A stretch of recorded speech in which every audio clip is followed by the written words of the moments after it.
Hello guys, welcome back to my kitchen. Today I brought to you this delicious and crispy plantain chips. In fact, these plantain chips will make your day anytime you're looking for something to snack on. Either when you have visitors at home or your children wants to snack on something. So keep watching to the end. So to begin, I have this beautiful semi-ripe plantain.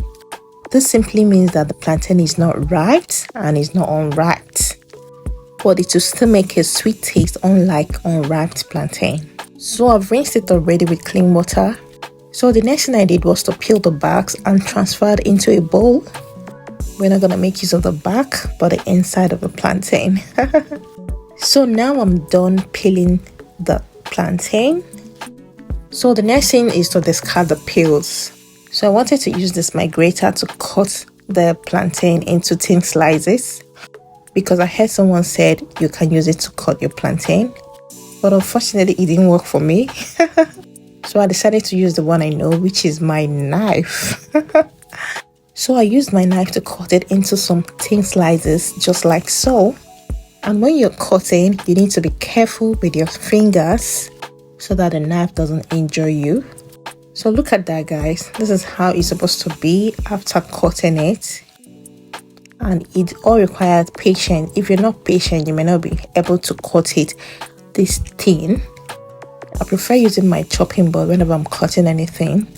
But if you're not good at using chopping board to cut some things or your plantain, you can as well use your hand to cut it just like so. This also makes it very fast, but I prefer using my chopping board because I'm used to it.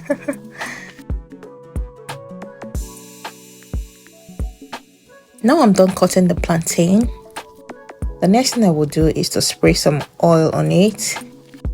This will help it not to stick together too much, especially when you're frying it. After spraying the oil on it, I also spread it with my spatula so that the oil will touch those underneath. Then after this, we're going to proceed to frying it. What I did next was to transfer some sunflower oil into a heated pan. You can as well use your vegetable oil. I then added in some salt into the oil because I'm not going to add salt in the plantain. Next, I added 1 clove of garlic for that beautiful flavor. And I'll go ahead and stir everything around. So once the oil is heated, I transferred some of the sliced plantain in it. Then stir it gently in order to make sure that no one is sticking to each other. Because once it sticks to each other, it's not going to be that crispy that we're looking for in plantain chips. So it needs to be separated from each other in order for you to get that crispy texture you're looking for in plantain chips. Now we're frying it and it's forming but not yet ready. We'll keep stirring it from time to time so that one side doesn't get burnt. So guys, look at what we have here. The plantain chips is ready. This is the first batch and I'm gonna take it off the oil with my strainer.